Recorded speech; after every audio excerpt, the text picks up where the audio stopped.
Sambalpur deer park निकटर कुख्यात अपराधी को गिरफ कला धनुपाली पुलिस। गिरफ अभियुक्त अरमान खान नारे संबलपुर विभिन्न थाना रही 31 मामला। डियर पार्क निकटने ब्राउन सुगर बिकुवा बेले पुलिस ताकू काबू करथिला। अभियुक्त निकटर 15 ग्राम अधिक ब्राउन सुगर, गोटे मोबाइल, गोटे छुरी जबत होईछि। आगरू कुंभारपड़ा अंचल ब्राउन सुगर बिक्री अभियोग में 2 जन को गिरफ कर कोर्ट चालाण कर निकटर पुलिस 14 ग्राम ब्राउन सुगर जबत करथिला। 3 अभियुक्त को कोर्ट चालाण करिछि पुलिस।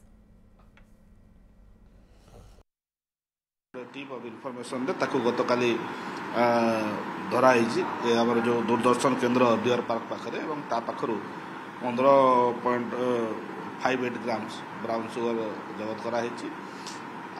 तत्सहित से आगु आमर धनुपाली थानार 2टा केस रे 307 केस रे वांटेड भी थिला एवं ताको काली धराई फरवर्ड कराई।